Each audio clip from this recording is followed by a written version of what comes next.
Umebarikiwa siku ya leo? Are you blessed? Yes. Yeah, tuko tumemsimama hivyo. Ningeomba kila mmoja wetu tuinue mikono yetu kwa Bwana. Because I know we have a reason. Kila mmoja wetu tuko na sababu ya kumshukuru Mungu. Tuko dakika moja mwambie Bwana asante kwa umbali huu. Asante Bwana kwa kazi nzuri ambayo unatenda katika maisha yangu. Hata tumshukuru Bwana kwa ajili ya jamii. Na kuna ombi moja ningetaka tuliinue mbele yake Bwana.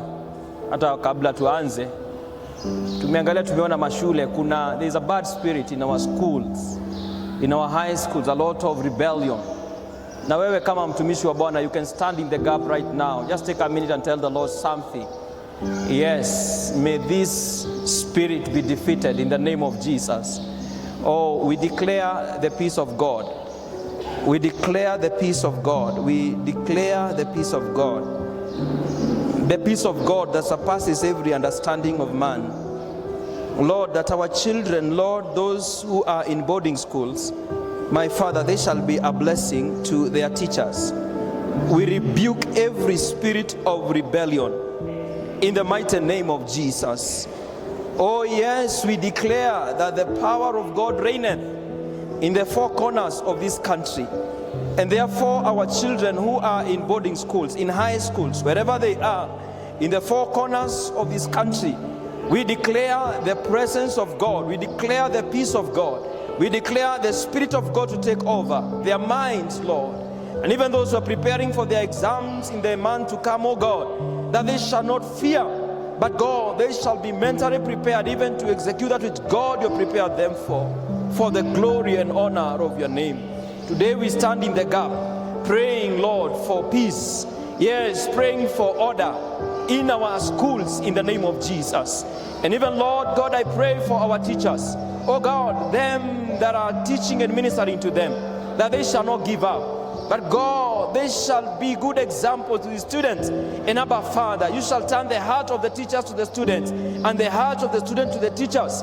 My Father, so there can be good success in these institutions. And therefore, God, we thank you and we bless your name. Chukua dakika moja nyingine ukumbuke wa Kenya wenzetu, wale ambao wako sehemu za Kapedo, wale ambao wako sehemu ambao kuna vita, kule ambapo kuna machafuko. It is good kama mtumishi wa Mungu kusimama katika pengo. Chukua dakika moja uwakumbuke, waambie Mungu akumbuke wale watoto wanaumia, akumbuke wa mama ambao wanaumia sehemu zile, akumbuke hata wale wazazi ambao wako na kilio kwa sababu ya machafuko haya. Tuambie Mungu atende jambo. Tuambie Mungu wakumbuke na Mungu akaingilie kati katika hii jambo. Baba yetu, hatutoki kuulitia jina lako, kwa sababu Bwana kwako kuna msaada. Kwako Bwana kuna msaada. Tunajua kwamba Mungu tukikuita Yehova Bwana huwa unatusikia. Na ndipo Bwana tunakumbuka ndugu zetu na dada zetu ambao wako sehemu za Kapedo na sehemu zinginezo Bwana ambapo kuna machafuko. Tunawaombea Bwana Mungu wangu ingilia kati. Wacha sehemu zile kuwe na imani, kuwe na amani Bwana. Amani Mungu ambayo wewe tu peke yake unaweza patiana. Jehova Mungu, hata wakati idara zetu za polisi na vitengo vingine vyote vya usalama wanapoendelea na shughuli ambao wako nao mahali pale, ninaomba Bwana amani yako, the peace of God that surpasses every understanding of man, shall reign in these communities in the name of Jesus. Let there be provision, let there be order in the name of Jesus. God, exalt this nation. God, exalt this nation. May we be one people. May we be a people that are united for one purpose under one God. We bless you, Lord, and we worship you, for indeed you are faithful and you are a great God. We thank you and we bless your name. We worship you, Lord.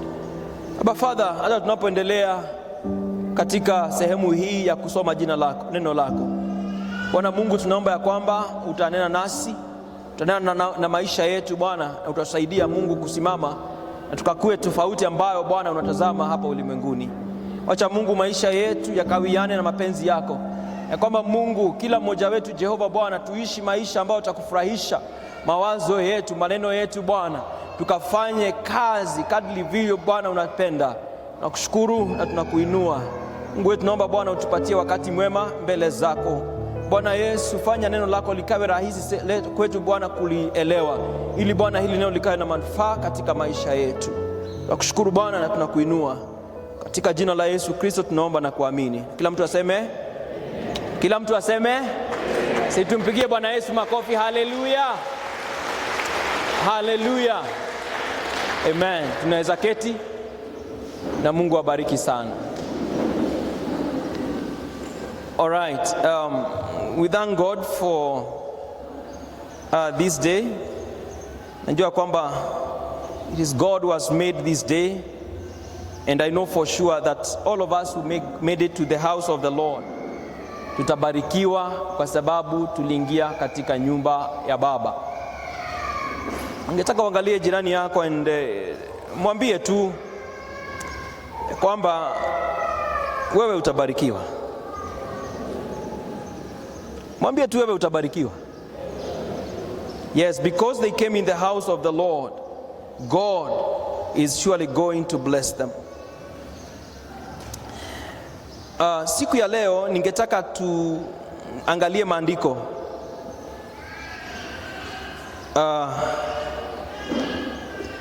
Katika neno la Bwana leo ningetaka tuangalie topic ambayo ni kama what I would call a continuation of where our Reverend left us on Sunday, and he was establishing the theme of this year. Na akasema kwamba this is our year of, nani anajua? This is our year of, yes, this is our year of recovery and restoration.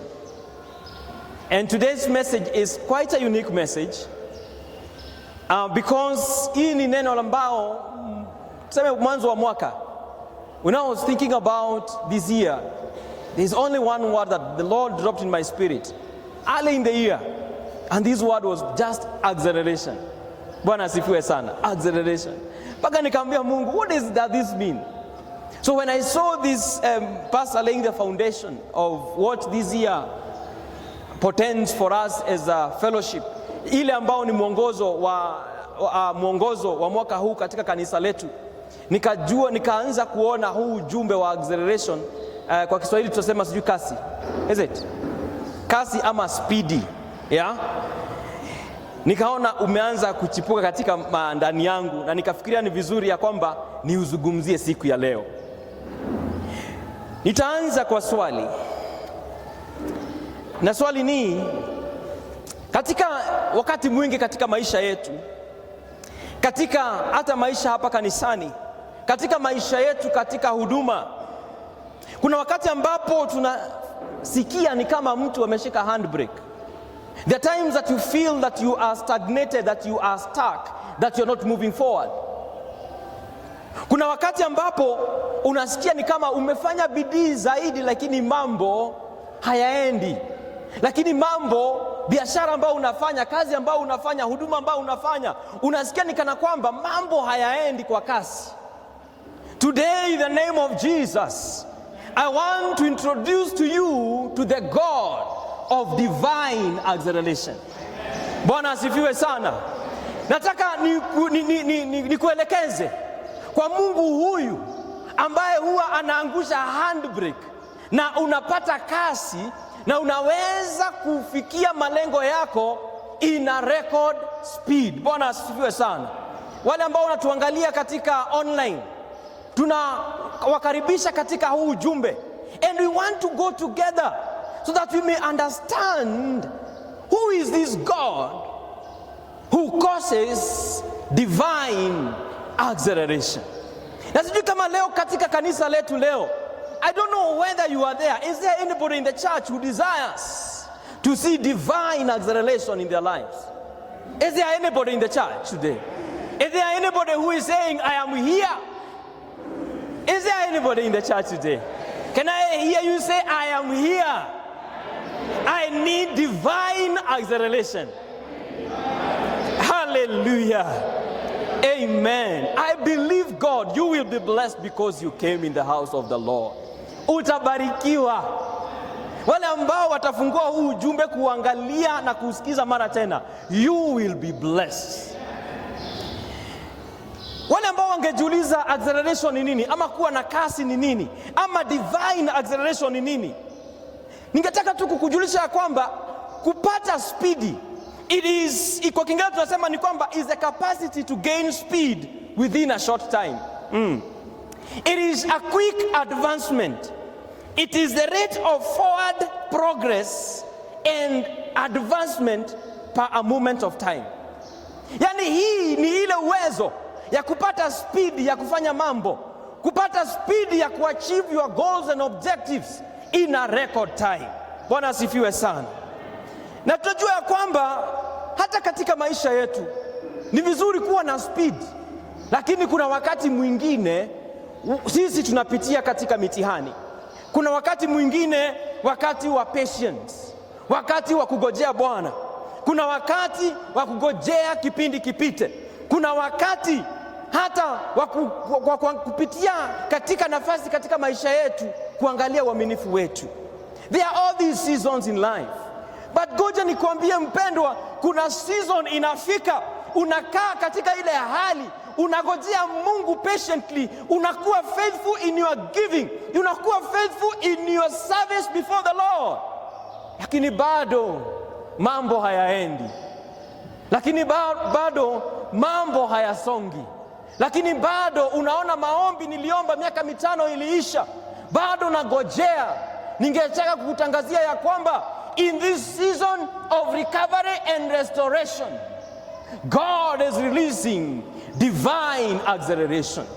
The grounds you did not cover in the past years, in this season, katika mwaka huu wa 2021, ninawaombea nguvu maradufu, kasi, katika jina la Yesu Kristo.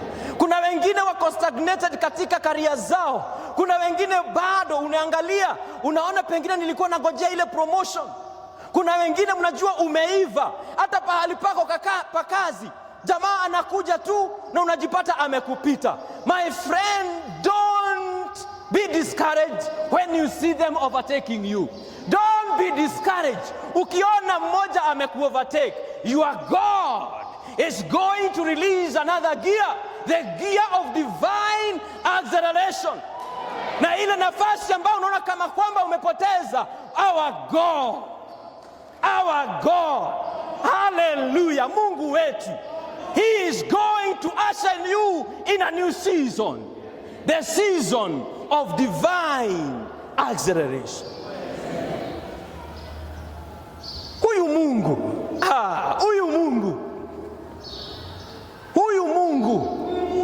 He is able. I want to encourage somebody in the church today. There is somebody who is on the verge of giving up. There is somebody who is looking at the and saying, oh, hii haiwezekani. God is able to cancel even the reports of doctors. This God, He is able to heal you immediately. And this is the season we are getting into. Get ready. In this season of divine recovery and restoration, there is divine acceleration. May you receive your healing and let your miracle come to pass immediately. Hallelujah. Hallelujah. Hallelujah. I believe this is a season of divine acceleration.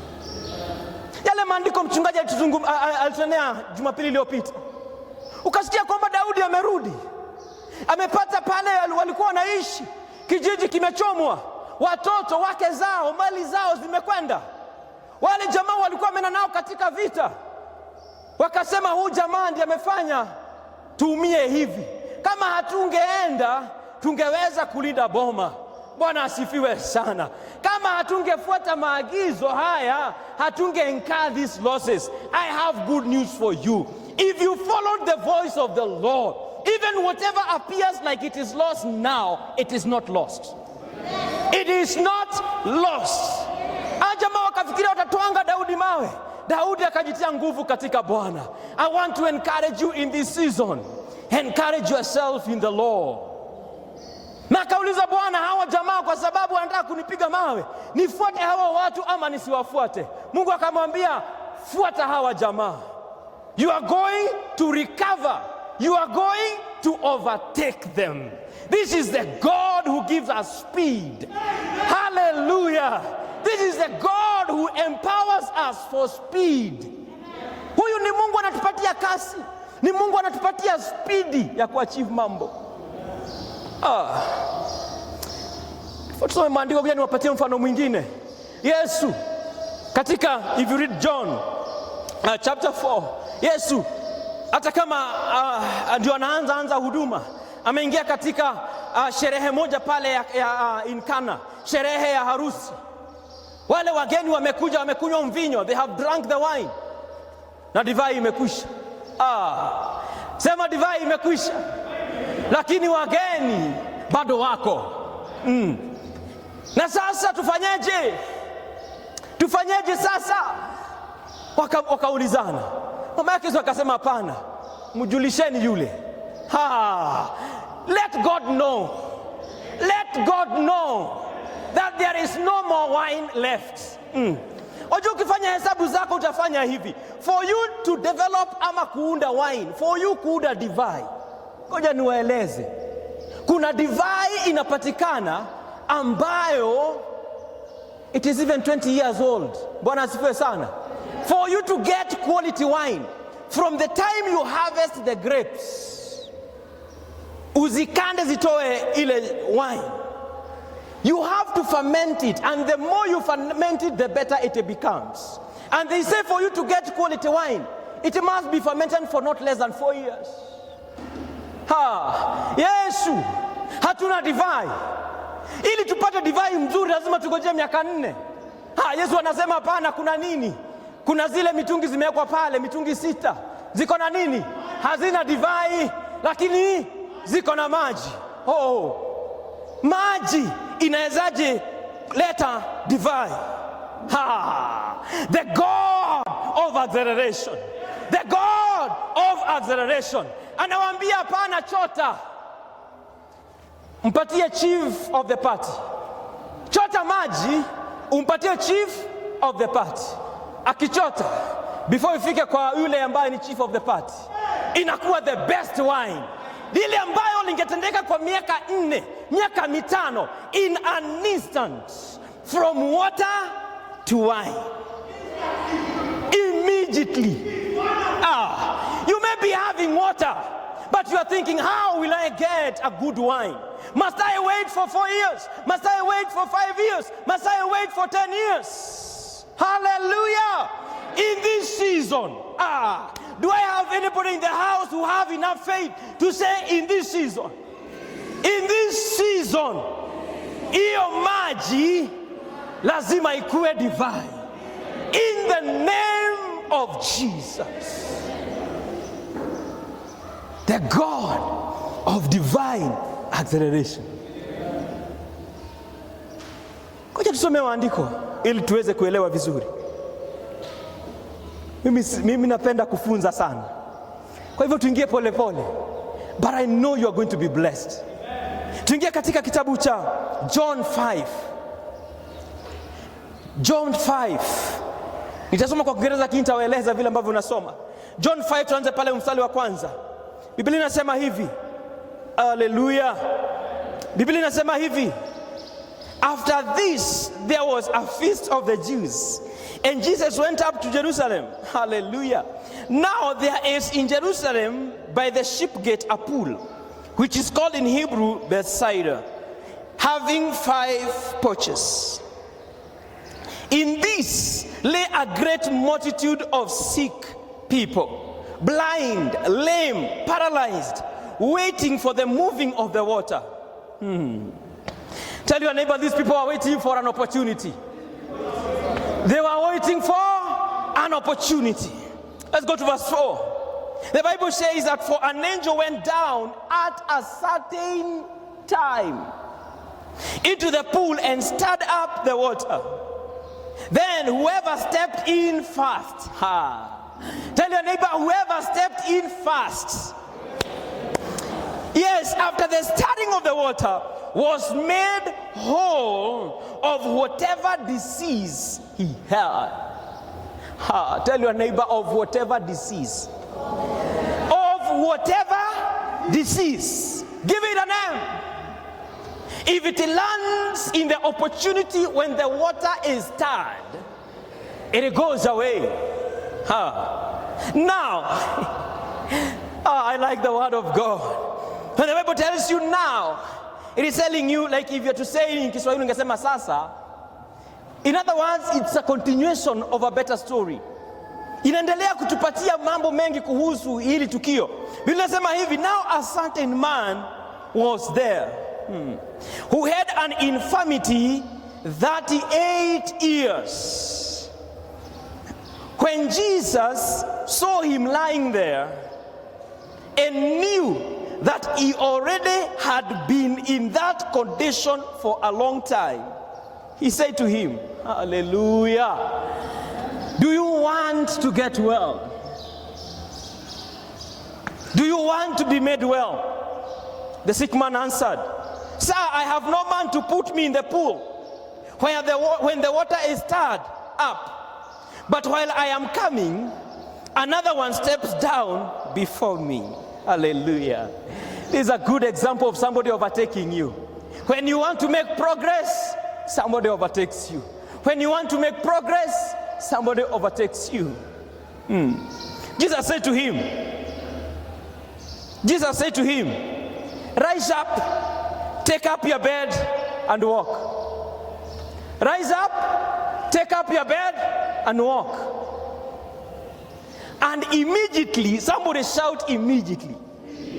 And immediately, the man was made well,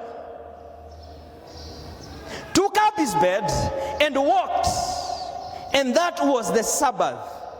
The Jews therefore said to him who was cured, it is the Sabbath. It is not lawful for you to carry your bed. He answered, he who made me well said to me, take up your bed and walk.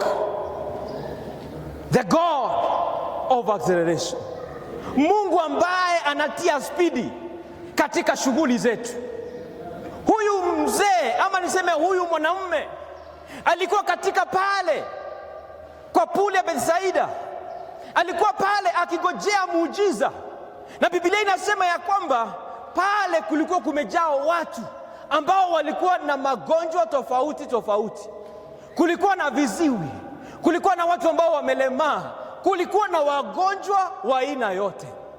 Haleluya! Na wakati fulani malaika wa Mungu angekuja na angeenda astaye yale maji, akoroge maji. Yakikorogwa, that was the opportune moment for your miracle.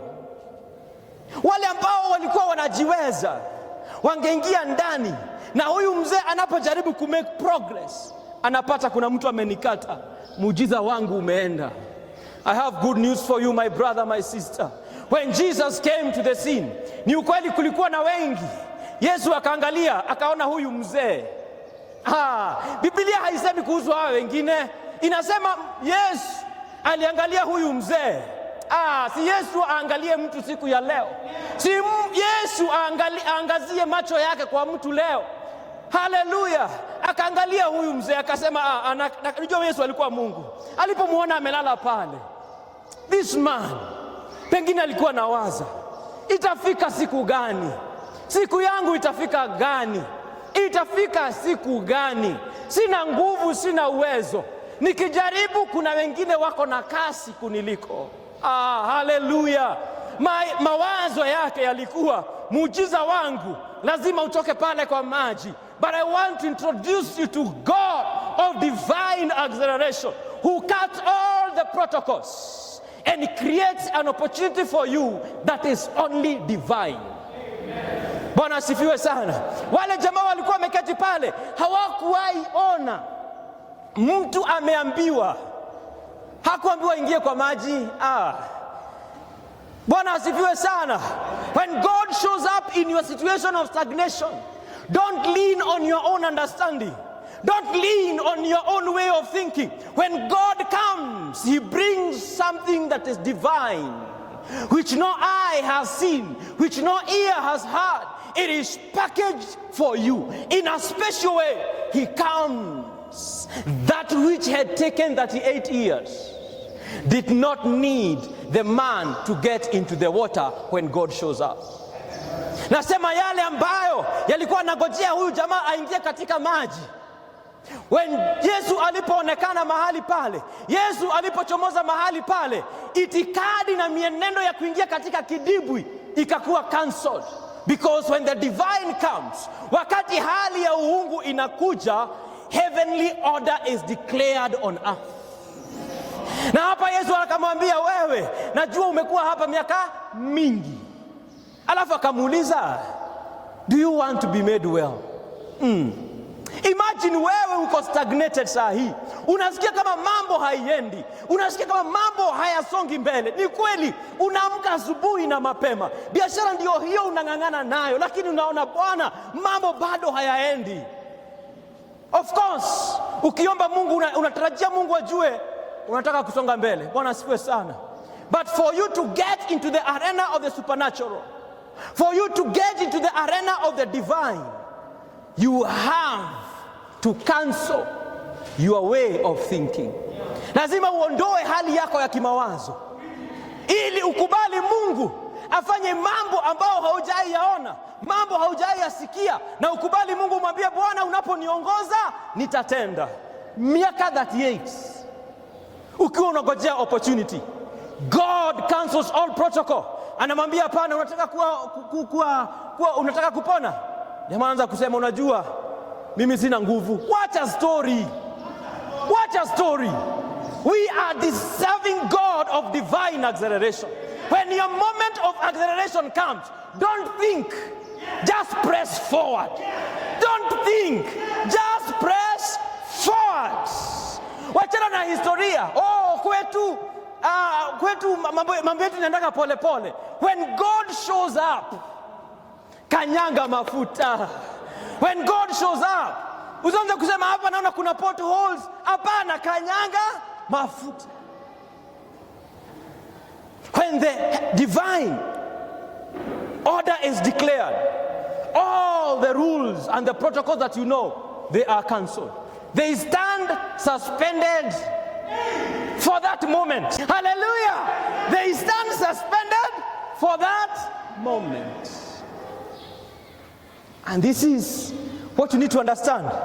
After huu muujiza kutendeka kwa huyu jamaa si alienda zake. Unataka kuniambia hakuna watu wengine walianza kukaa pale wanangojea maji yaendelee kukorogwa? Si kuna wengine walibaki wakiendelea kungoja muujiza wao uendelee pale? Even after Jesus had left the scene, there are other people who are lame and sick who continued staying there waiting for their opportunity. But when God beams your light on, his light on you, wakati Mungu anamulika situation yako, usifikirie sana. Ambia Mungu, nitatenda vile utasema. Jamaa amelala pale miaka 38. Divine acceleration. Divine acceleration. What had held back this person for 38 years, it is cancelled within a moment, immediately. Immediately. Kwa Kiswahili tukasema mara hiyo hiyo. Bwana asifiwe sana. Mara hiyo hiyo. When God shows up, my brother, my sister, be tuned to say yes to the Lord. Be tuned to say yes to his guidance and his leading. Hallelujah. Hallelujah. Jamaa anajua ya kwamba ni Sabato, na wakati huo anajua ya kwamba watu hawafai wabebe mizigo. Lakini anaulizwa, mbona unabeba? Oh, hallelujah. Hata yeye hajui kwa nini anabeba. Anawaambia yule ambaye aliniponya, aliniambia chukua mizigo yako uende. Leo I declare, if you are here and you are stagnated, if you are in any form of prison, I declare in the name of Jesus, may those shackles break off right now. In the name of Jesus. May your miracle be released. In the name of Jesus. I speak life to that business. I speak life to that career. In the name of Jesus. Your opportunities shall not be denied. Hata kama ameenda, hata kimbizana na wao, I will stay in the lane of the Lord. If he says ni Sabato, amesema nibebe mzigo, nitabeba. Hallelujah. Huu mwaka wa wa 21. 2021 is a special year. Hallelujah. Kuna corona, wanasema kuna corona, hatutakufa. Hallelujah. In this season of divine acceleration, we are going to live to declare the goodness of the Lord. Hatutakufa. Bwana asifiwe sana. Bwana asifiwe sana. This year is a year of recovery and restoration. How can I be lying there for 38 years and my time has come? Whatever the Lord you say, nitafanya. Bwana utakalosema mimi nitafanya. Nataka kusema hivi. Sikiza. He was saying, ndio anaambia Yesu, mimi wakati najaribu ku step in, somebody else step in first. Tusikie haya. Anasema mimi najaribu kuingia nikiwa wa kwanza, mwingine anaingia ndani mbele ya. But I want to tell you this. When Jesus steps in your situation, Yesu hakuingia kwa maji kukoroga tena. When Jesus steps in your situation, wakati Yesu anapoingia katika changamoto yako, you don't need to step in first. You just need to obey. Lord, why don't you somebody can tell God, God, step in my situation. Step in my situation. Ingia katika changamoto yangu saa hii, and you see what will happen. Ngoja niwapatie story nyingine. Unajua uzuri wa Biblia ni inaeleweka. Niwapatie story nyingine. Tuingie katika Mark chapter 5. Mark chapter 5. Tutasoma katika mstari kutoka kuanzia 25 mpaka 34. Hii ni story sasa wote tunajua. Lakini leo ningetaka upate picha mpya. Upate picha ya Mungu ambaye anaharakisha mambo. Mungu ambaye anakupatia speed. Yale ambayo ungeaccomplish in 10 years. When God steps in your situation, it is doable even with a year. It is even doable within a month. It is even doable. And when everybody else look at it, they can say, this is not you. Huyu lazima ikuwe ni nani? Lazima ikuwe ni Mungu. Na ndiposa when you are getting into a divine situation, in a divine acceleration mode, lazima ujue si kwa nguvu zako, nguvu za Bwana. Si kwa nguvu zako, nguvu za Bwana. Twende katika kitabu cha Mark. Biblia inatupatia story nyingine hapa. Inatupatia, it is a very simple story kwa sababu tunaijua. Lakini nataka tusikize hivi. Angalia Mark chapter 5, 25 to 34. Biblia inasema hivi. A woman had suffered hemorrhage for 12 years. Miaka ngapi? 12. Sikia. And had endured much suffering at the hands of many physicians. Underline hapo, many physicians. She had spent all she had and was not helped at all. But instead had become worse. My God. You have done everything you know in the book. You have seen many physicians. Umeenda kwa madaktari wengi. Umetumia zile fedha zote ulikuwa nazo. Lakini hata badala upate nafuu kidogo, hali yako inaendelea kudidimia. Miaka 12. This God of acceleration, the God of divine acceleration, when he shows up, things move in our lives. Wakati huyu Mungu anajionyesha katika hali yako, mambo yako yanapata speedi. Hallelujah. Skiza, verse 27. She had heard reports about Jesus. And she came up behind him in the crowd and touched his outer robe. For he thought, if I just touch his clothing, I will get well. Verse 29. Hiyo ndio napenda zaidi. Verse 29 inasema hivi, immediately. Hallelujah. Inasemaje? Mara hiyo. Mara gani? Mara hiyo. Immediately. Her flow of of blood was dried up. And she left, and she felt in her body that she was healed of her suffering. Skiza. Yesu in verse 30 anasema, when she got her healing immediately, the Bible says in verse 30, immediately Jesus recognized that divine acceleration had happened on somebody's life. I'm putting my own words. The Bible says here, immediately Jesus, recognizing in himself that power had gone out from him, turned around in the crowd and asked, who touched my clothes? Hallelujah. When you touch the God of divine acceleration, it is no longer what happens to you. Even God in heaven realizes that kuna mtu nimepush mbele, kuna mtu nimesukuma mbele. Bwana asifiwe sana. Hallelujah. Na si Mungu akusukume mbele mwaka huu, si Mungu akusukume mbele mwaka huu, si Mungu akutie nguvu mwaka huu, si Mungu akuinue mwaka huu. Huyu mwanadada miaka 12, inapenda zaidi. Ameteseka, lakini hakuwa anateseka kama hafanyi lolote. She had done everything she knew. Alifanya jambo, aliamka akaenda hospitalini, akaona madaktari wengi, akatumia fedha zake nyingi, na badala ya hali yake kuwa nzuri, iliendelea kudhoofika.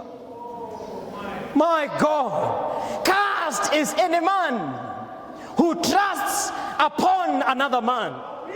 Hallelujah. Mtumishi wa Mungu, hali yako imesimama, mambo yako imesimama, usitafute msaada kwa mwanadamu. Bwana asifiwe sana. Hata unapoendelea kutafuta mali, kumbuka kuna yule ambaye ni mwenye yote. Unajua, let me tell you this. Ile ninapendeza ni verse 27. Biblia inasema kwamba huyu mwanamke alikuwa amesikia hadithi ya yale Yesu anatenda. Faith comes by hearing, and by hearing the word of God. Bwana asifiwe sana. Huyu mwanadada alikuwa amesikia habari njema ya kwamba popote Yesu anaenda anatenda mema. Akajua katika hii hali yangu, katika misingi ya Kiyahudi, mimi siwezi kubalika nikasimame pamoja na wengine. Ile hali inamuuma kule ndani, lakini akasema, nafurahi kwa sababu Biblia inasema kwamba yeye alifikiria, for she thought, nikiguza tu upinde wa nguo ya huyu ambaye ana muujiza wangu, mimi naweza pona. Alipoza akasukumana. Wakati alifika pale, Yesu anaendelea na mambo yake, akaguza upinde wa nguo yake. Alipoguza, hakujua ameingia katika gia ya acceleration, gia ya speed. Kile ambacho alikuwa anatafuta miaka 12, immediately, mara hiyo hiyo. Tuambie mtu, mara hiyo hiyo, mara hiyo hiyo akaguza huyu Mungu ambaye anatuweka mbele. Huyu Mungu anatupatia divine acceleration.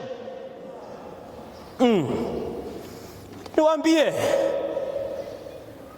lile ambalo lilikuwa limefail katika mikono ya wanadamu, where men had failed for 12 years, kwa project ambayo wanadamu, madaktari ambao wamesoma na mahitimu, si huyu Mungu aitwe Mungu, si huyu Mungu aitwe Mungu. Je, ni jambo gani asiloliweza? Huu mwaka ni mwaka wa kusikiza neno la Bwana, na kama huyu mama kuliweka katika mioyo yetu na kuenenda katika imani. 2021, if it is going to be our year of recovery and restoration, lazima uweke gia ya acceleration. Huyu Mungu unapomwamini na una take risk, sijali kuchekelewa, sijali kuchekwa. Alipoguza, immediately, alipoguza immediately. Alipoguza immediately. Sasa tuseme kwa Kiswahili, alipoguza mara hiyo. That is the God of divine acceleration. Unajua ungemuuliza angesema mimi nikikuguza maybe dawa zifanye kazi. Hatutangojea dawa zifanye kazi. Is there anybody mad enough in the house today? Hata kama tutaendelea kuzikunywa, hatutangojea zifanye kazi. In this new dispensation.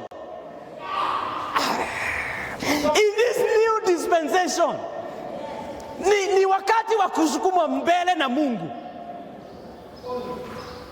And let me tell you, when the miracle happens, si unaanza kufikiria nimepona sijapona. Hapana.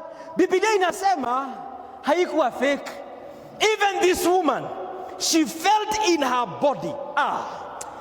It is not psychological healing.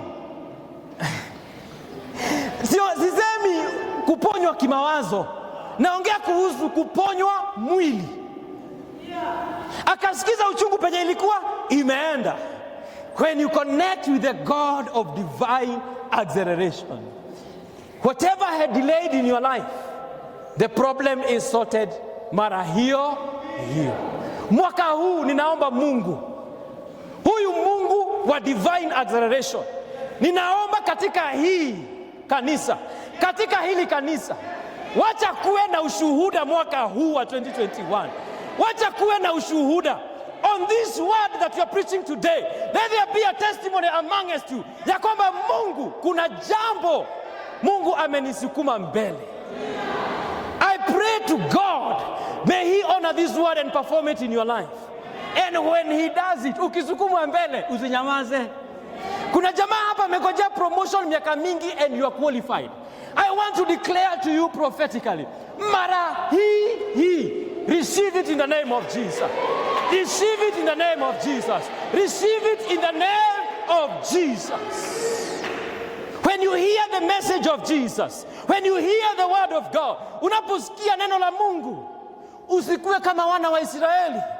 Hebrews 4:2, ukisoma kitabu cha Waebrania 4 mstari wa 2, inasema ya kwamba hawa wana wa Israeli walisikia yale maneno hata nyinyi mnasikia. Walisikia ujumbe huu, walisikia habari ya Mungu, lakini neno la Mungu halikuwa faidi. Kwa nini? Kwa sababu hawakulichanganya na imani. They did not mix the word of God with faith. Bwana asifiwe sana. Unaposikia hili neno, najua kuna mtu anasema tumezoea hii mahubiri. Kuna jamaa anatuocha pale online anasema wewe mzee wacha zako. I want to encourage you, my brother, my sister. The thought of you saying it is not possible. Ukifikiria it is not possible, I want to tell you, it is still not possible for you. It is not possible. Kwa sababu the Bible says what? God cannot denounce His word. He honors His word. He watches over His word to perform it. If you do not believe it, it will not happen. Because everything is possible. Underline possible. Everything is possible. Everything is possible to who?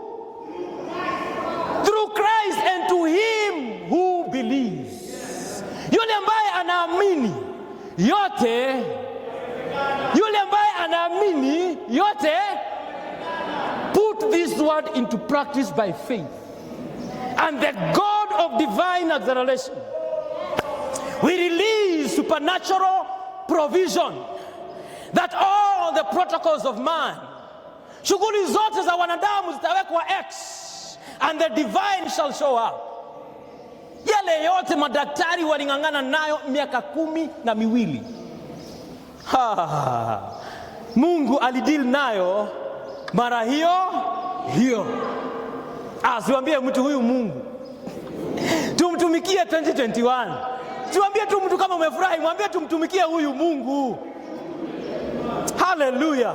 He is the God of acceleration, divine acceleration.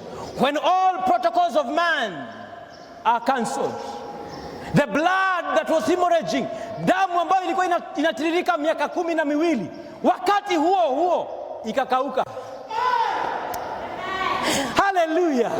This is the God I'm talking about. A man who has been in a situation for 38 years. When Jesus steps in the situation, he cancels the protocol of getting into the water. Anasema saa hii usigoje maji, niko hapa.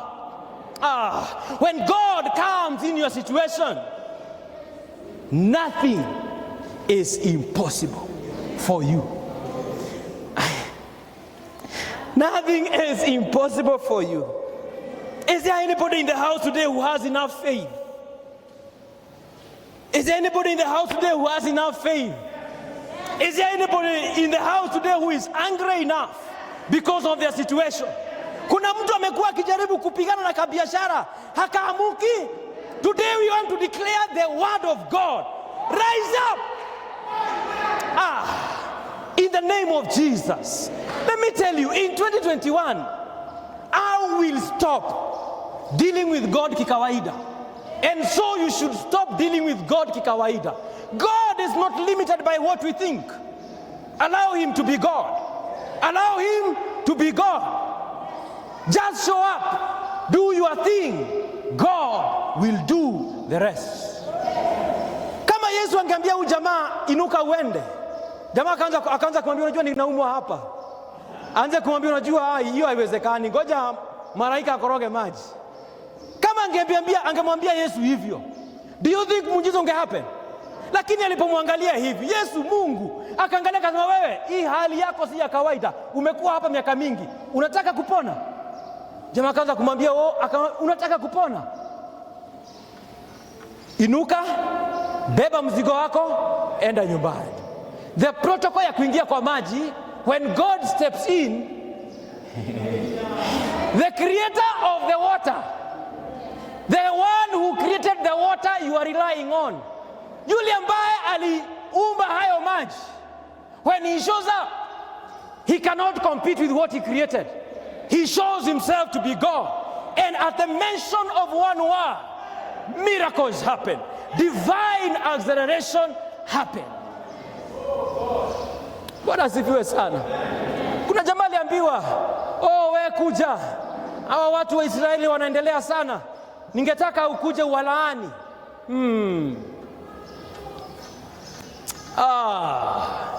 Alipoenda akaomba Mungu, akasema anajaribu kuwalaani. Anaenda kwa mfano anamwambia hawa watu hawezi laaniwa. Hawa watu hawezi nini? Laaniwa. Kwa nini? Wale ambao Mungu amebariki, those who are blessed by God, they are blessed indeed. Umebarikiwa indeed. Hallelujah. Andiposa Yesu alipotambua nani alipoangalia akasema nani huyu ameniguza? Huyu mama akakuja kama bado amepona, akamwambia ni mimi. Shida yangu ilikuwa hii miaka yote ni mimi. Yesu akamwambia hapana, relax. Tell your neighbor relax. Relax. Sikia what Yesu alimwambia. Yesu alimwambia hivi. Inapenda hii. Alimuita verse let me see. It should be the last verse 34. Inasema, then he said to her, daughter, your faith has done what? Made you whole. Other versions nasema your faith, ukiangalia amplified version inasema your faith has restored your health. Because of what she had heard and connecting her faith with the one who possesses the miracle, with the one who possesses the acceleration. Imani inafanya kazi wapendwa. Yesu hakumwambia nimekuponya. Yesu alimwambia imani yako imekuponya. Wapendwa, si mwaka wa 21 situinue kiwango chetu cha imani.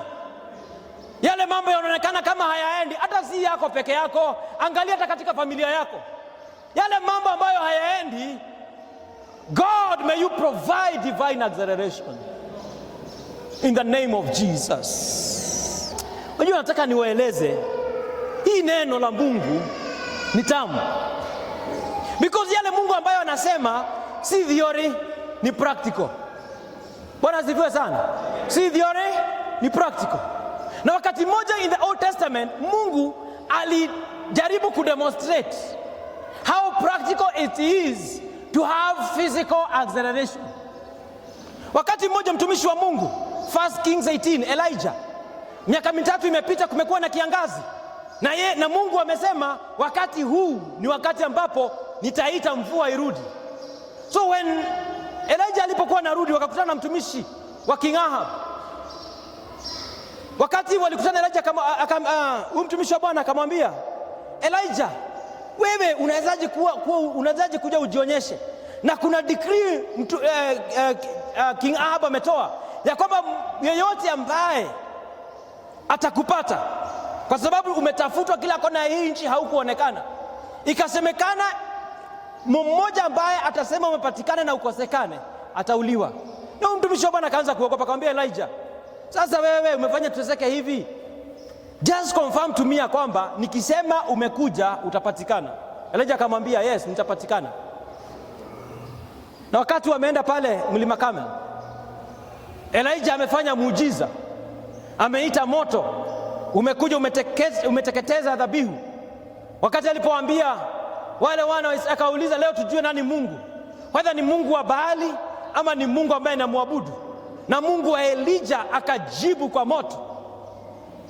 Acha nikwambie, wakati Elijah ako pale mlimani, akaambia his servant, akamwambia sasa ni wakati wa kuita mvua. Elijah akapanda kwa mlima, akaweka kichwa chake katika miguu yake, akaanza kumlilia Mungu, leta mvua. Mara 7 ndio jamaa akakuja akamwambia, nimeona wingu kidogo, the size of a human fist. Immediately Elijah akaconnect, akajua don't despise small beginnings when God is in it. Alipoona kawingu kadogo akamwambia, hapana, I can hear the sound of the abundance of rain coming. Na akamwambia, please enda waambie mfalme aanze kukimbia, huku kutanyesha.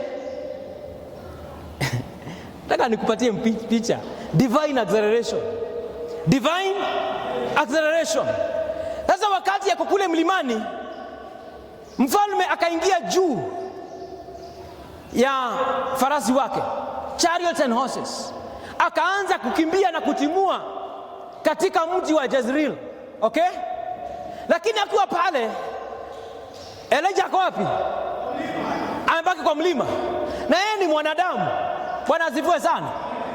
Yeye ni mwanadamu. Sasa kama mvua itanyesha, mvua ya gharika, hata yeye atazama. Lakini Mungu hatakubali mtu wake azame. Biblia inasema hivi, if you read verse 46 inasema hivi, then the hand of the Lord came upon Elijah. NIV inasema the power of God was on Elijah. What did he do? He gathered up his loins and outran Ahab. Jamaa alikimbia zaidi ya farasi. Kwa nini? Mkono wa Bwana ulikuwa juu yake. Leo hii nataka nikutangazie, kama mkono wa Bwana uko juu ya maisha yako, may you receive divine acceleration. May you overtake. May you conquer.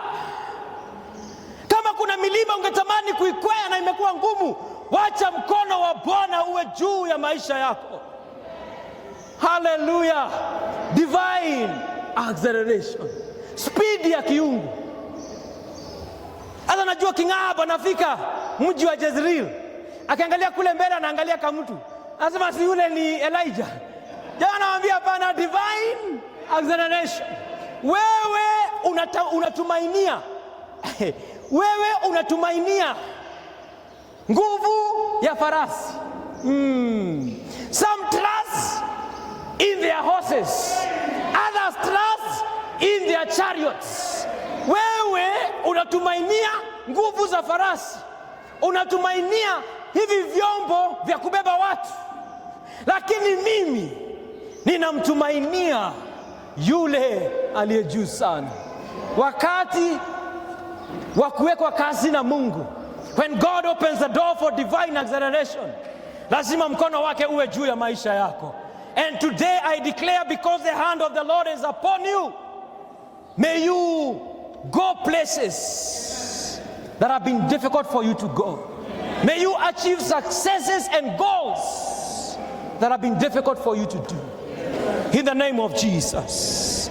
Napomalizia, hii story inanifurahisha. The God of divine acceleration. Kuna story ya mwisho hapo tuangalia na hubiri kwa in simplicity ili sote tuelewe. Kuna jamaa mwingine anaitwa Peter. Sikiza. Peter katika mlango wa Matendo ya Mitume, Act 12 verse 1 to 12, tutasoma baadaye. Nataka tu niwapatie hii hali. Wakati huu King Herod ambaye alikuwa anaongoza nchi taifa wakati ule, akaanza kupersecute, akaanza kutesa kanisa, akaanza kutesa wale ambao walikuwa waamini Mungu. So siku moja akamchukua James, the brother of John. Bwana asifiwe. Akamchukua James, the brother of John, akampeleka katika hukumu ya public, na John na James akauliwa. An apostle of God, he was killed by King Herod. Alipoua huyu mtumishi wa Bwana, akaangalia, kasikia Wayahudi wamefurahia, wamesema wewe ni shujaa, wewe ndiye king, wewe ndiye mfalme. Akaona hawa jamaa, kumbe nikiua jamaa napata more bonga points. Kwa amejua kuna Mungu hawa jamaa wanaabudu, the God of divine acceleration. Bwana asifiwe sana. Sikia hii story. Hiyo siku wakamshika Peter. Never joke with our God. And because it was Passover, he could not execute Peter that day. Hangeua Peter hiyo siku. Sasa akasema huyu jamaa, huyu inaonekana ndiye ring leader, huyu jamaa lazima tu deal na yeye. Hakujua kuna Mungu ambaye anafanya kazi mara hiyo. Peter akafungwa minyororo kwa mikono. Imagine mtu mmoja, weka hii picha, mtu mmoja akawekewa askari 16, akawekewa 4 upande huu, 4 upande huu, 4 upande huu, 4 upande huu. Bwana asifiwe. Ikiwa kesho Pasaka imekwisha, kesho ilikuwa Peter akatwe shingo kama vile James alikatwa shingo. Kuna washirika mahali walisema ni kweli James ameenda, lakini sisi tutakesha tukiomba. Sasa wakiwa pale wanaomba, wanamwombea ndugu yao Peter. Peter alikuwa amejua mambo kwisha. Huwezi wekwa kwa wanaume 16, umewekwa nyororo. Lakini kwa sababu alikuwa na amani katika moyo wake, Peter hakuomba. Sijui kama mnasikia hii. Peter hakuomba. Maandiko inasema Peter usiku akalala. Anangojea nini? Anangojea ole venye kutaendelea kesho. My God. Na napo relax hivi, kuna jamaa wanatingiza misingi ya mbinguni, mpaka the God of acceleration anasema of course ni kesho, lakini today we are overtaking. Leo we are overtaking King Herod. Bwana asifiwe sana. What did he do? He releases the angel of the Lord. At night kukakuwa na mwanga mkuu katika ile jela. Malaika wa Mungu akapata Peter amelala, akamgonga, akamwambia get up. Kumwambia hivi amuka, nyororo zikakatika. Jamaa haelewi kunaendelea namna gani. Anaangalia milango ya jela imefunguka. Anaambiwa na malaika wa Mungu nifuate. Jamaa anaanza kumfuata. And the Bible says, sikiza hapo, tusome hapa verse 6 ili tumalizie. Verse 6 nasema hivi: the night before, yani usiku before Herod was to bring him to trial, this is Peter. Peter was sleeping between soldiers, bound with 2 chains, and sentries stood guard at the entrance. Kulikuwa mpaka na watu pale kwa mlango. Sikia verse 7 inasemaje? Mungu wa mara hiyo hiyo, the God of divine acceleration. My Bible says suddenly. Hallelujah. Kule mbele tulikuwa tunaona immediately. Bwana asifiwe sana. But today we also seeing the God who acts suddenly. Suddenly an angel of the Lord appeared, and a light shone in the cell. He struck Peter on the side and woke him up. Anamwambia, quick, get up, he said, and the chains fell off Peter's wrist. Minyororo ikaanguka. Skiza. The angel said to him, put your clothes. Imagine he was sleeping between soldiers. Sijui kama mnaelewa vile nasema. He was sleeping between soldiers, and sentries had been put on guard at the door. Wakati nuru imekuja, huyu jamaa ndiye ameiona. Peter ndiye ameiona. Bwana asifiwe sana. Malaika wa Mungu amemwambia amka. Peter anaamka, kuna mwanga. I don't know why the Bible is silent about the soldiers. Unajua ingesema soldiers wakaamka wakashtuka. Hapana. When the season of acceleration comes, every obstacle becomes irrelevant. Every situation that is around you becomes irrelevant. God plucks you out. Even from prison. Hallelujah. Na wanaenda pole pole. Unajua Biblia inaendelea kusema ya kwamba, then the angel said to him, put on your clothes. And Peter did so. Wrap your cloak around you and follow me. The angel told him, verse 9, this is what I like. Peter followed him out of the prison, but he had no idea what the angel was doing was really happening. He thought he was seeing a vision. When the God of divine acceleration shows up, utafikiria unaota. Bwana asifiwe sana. So Peter ameondoka katika gerezani, ameenda mpaka amejipata kwa ile nyumba washirika walikuwa wanaomba, mpaka wanaulizana, nimesikia kama huyo ni Peter. Wanasema si yeye, maybe it is his ghost. I came to announce to somebody, regardless of what chains that have been put, when the light of God shines in your situation, wakati nuru ya Mungu inaingia katika hali yako, whatever was meant for your destruction becomes and works in your favor.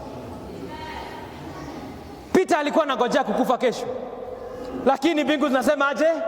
Hautakufa, utaishi, utaendelea kutangaza ukuu wa Bwana. Divine acceleration. So what do I need to do? 2 things as we stand up. Tusimameni jamani. Kimaliza. Pengine unajiuliza, sasa mimi nitafanyaje? Nimeng'ang'ana na haya mambo, nitafanyaje? Nataka nikwambie jambo moja unaposimama.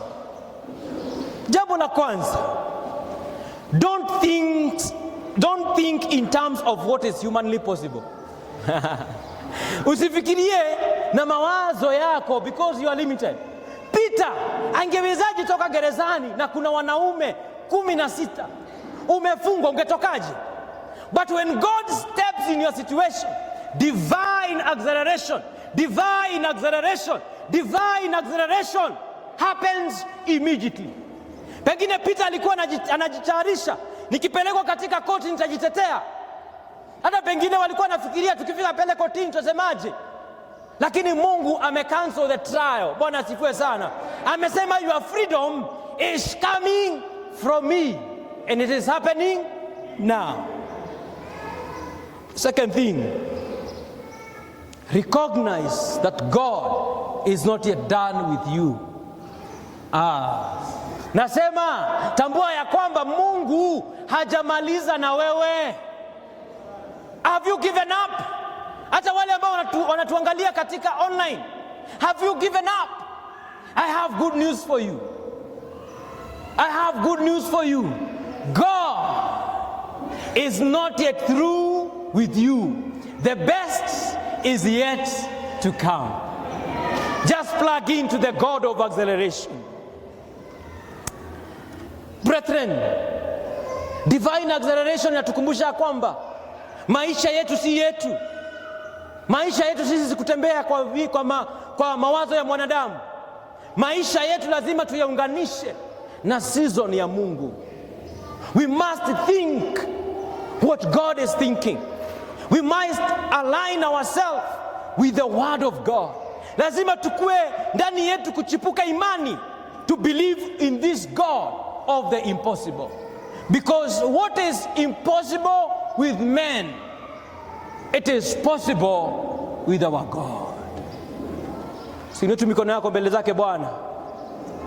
Leta hilo jambo ambalo limekwama. Sijui kama ni hali gani ambayo unang'ang'ana nayo. Sijui kuna hali gani ambayo imekutatiza. Sijui kuna hali gani katika maisha yako. Inaweza kuwa si wewe, inaweza kuwa ni katika jamii yako, inaweza kuwa ni katika familia yako, inaweza kuwa ni katika maisha yako, inaweza kuwa whatever it is. God, si uinue sauti yako kwa Bwana.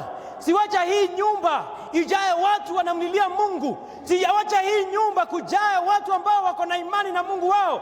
Siwacha hii nyumba kujae kilio cha watu wanaambia Mungu, sasa hivi Mungu wangu nimegojea miaka hii yote, lakini mwaka huu Jehova tenda muujiza, tenda muujiza, tenda muujiza, tenda muujiza. Nipatie speed ya kung'amua mambo, nipatie speed ya kufanya projects, nipatie speed hata ya kutumikia. In the name of Jesus, in the name of Jesus, in the name of Jesus, in the name of Jesus, in the name of Jesus. Hallelujah, in the name of Jesus. Hatutakaa hivyo tena, hatutakaa hapo tena, tutaenda mbele. Hatutaendelea kuteseka tena, tutaenda mbele. Tutachukua neno la Bwana, tutalichanganya kwa imani, na maisha yetu hayatabaki hivyo tena. Huyu ni Mungu anaweza, huyu ni Mungu anabariki, huyu ni Mungu anainua, huyu ni Mungu anaponya. It is possible. Brethren, it is possible. It is possible. It is possible. If he did it for this man, if he did it for this man who was there for 38 years, if he did it for this woman who was suffering for 12 years, he is able to do it again. Anaweza tenda tena katika maisha yetu. Anaweza tenda tena katika maisha yetu. Oh, hallelujah. Si wewe ni Mungu unaweza. Si wewe ni Mungu unaweza. Si wewe ni Mungu unaweza. Si wewe ni Mungu unaweza. Tenda maajabu mwaka huu. Baba yetu, tupatie kasi katika maisha yetu. Give us divine acceleration in our careers, oh God. Give us divine acceleration. My God, in our careers, give us divine acceleration. In our businesses, oh God, give us divine acceleration. Favor is what I declare upon every one of us this day. May we operate under an open heaven. May we operate under the grace of God. May we operate under the power of God.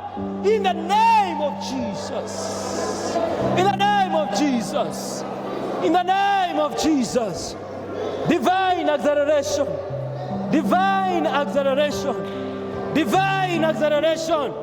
Oh, divine acceleration. Oh, divine acceleration. Lord. Lord. Do it, Lord. Do it, Lord. Do it, Lord. Do it, Lord. Do it, Lord. Break every shackles of poverty, every chains and shackles of sickness and disease. Break them now in the name of Jesus. May your servants arise in good health in the name of Jesus. In the name of Jesus. In the name of Jesus. Hiyo ndoa haitavunjika. That marriage shall not break. Oh, you have stagnated for too long. But I have good news for you. God is opening a new page. God is stepping in your marriage. There is healing in the name of Jesus. There is restoration in the name of Jesus.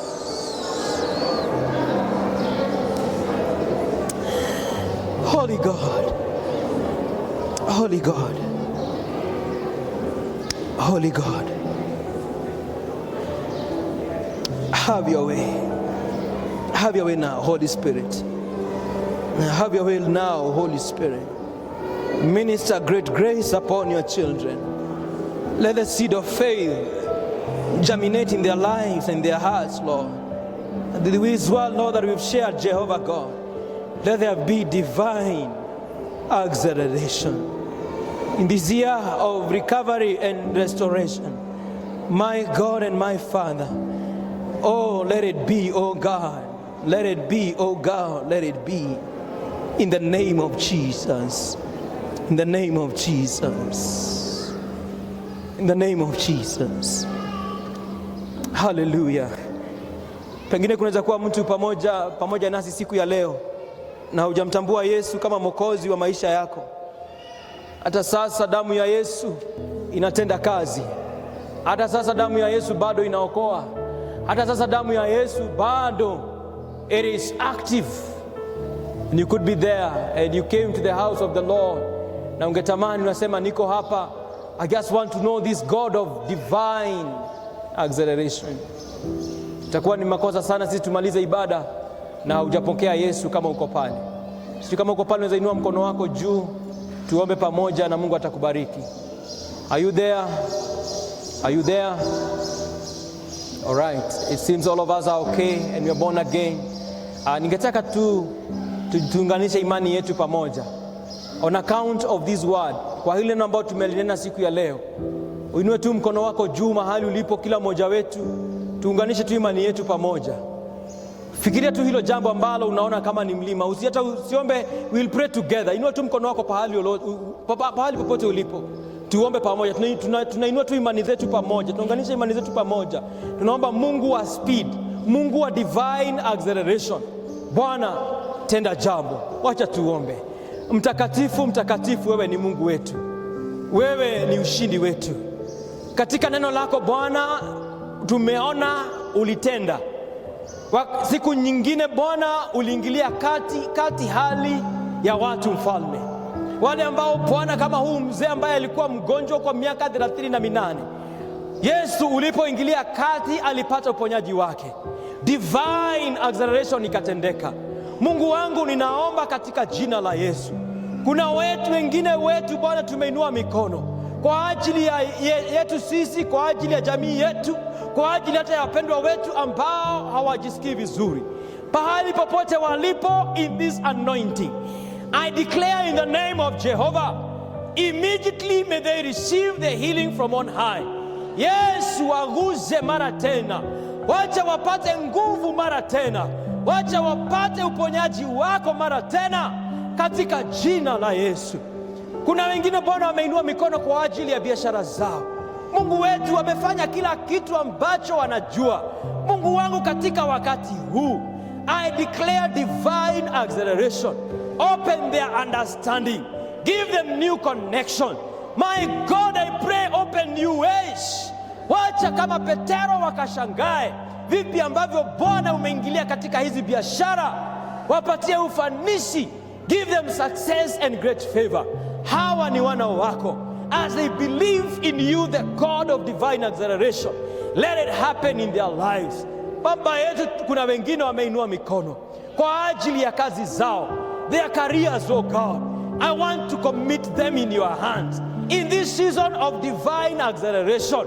Father Lord, make it happen. May they be favored in very uncommon hours. Oh God, you cancel all the protocols of men. I pray, Abba Father, you who is able even to create new opportunities, do it for your children in this season, in the name of Jesus. Kuna wengine Bwana wamesimama hapa kwa ajili ya watoto wao, ama kwa ajili ya ndoa zao, ama kwa ajili ya wapendwa wao. Baba, ninaomba whatever is their heart expectation in this season of divine acceleration, touch Touch them, oh God. Waguze Bwana, ingilia kati Mfalme, wacha muujiza wako ukatendeke katika jina la Yesu Kristo. Tunaunganisha imani yetu tukijua kwamba sisi kama Pefa Church Kasarani, mwaka huu utatuinua mara tena. Mwaka huu utatuinua mara tena. Mwaka huu utatuinua mara tena. Mwaka huu utainua uchumi wetu. Mwaka huu utainua ibada yetu. Mwaka huu utainua hata huduma zetu katika jina la Yesu Kristo. And therefore Bwana, ninaomba wacha kuwe na divine acceleration katika Sunday school katika jina la Yesu Kristo. Divine acceleration in men department, divine acceleration katika ladies department, divine acceleration amongst the youth of God, divine acceleration in every ministry in the name of Jesus. Yale ambayo tumekaa miaka mingi bila kuyatimiza, mwaka huu in record time tutayatimiza. Mwaka huu in record time tutayatimiza. Hili jengo Bwana, hili jengo Jehova, na project yote Bwana ambayo imekwama, oh, we want to believe in you, the God of acceleration, the God of divine acceleration. Tenda miujiza, wacha tuone ukamilifu wako na nguvu zako zikitenda kazi katika maisha yetu. Na tunapoanza wiki hii, we are going into this week fully loaded, knowing that God, you are with us. You are Emmanuel, God with us. Milango yote Bwana ambayo utabisha, wacha ikafunguliwe. Tamanio yote ya mioyo yetu Bwana, wacha ikatimilike katika jina la Yesu. Wacha baraka za Mungu that maketh rich and addeth no sorrow be the portion of your children today and even in the days to come. In Jesus' name we pray and believe. Everybody say, Amen. This love has captured my heart.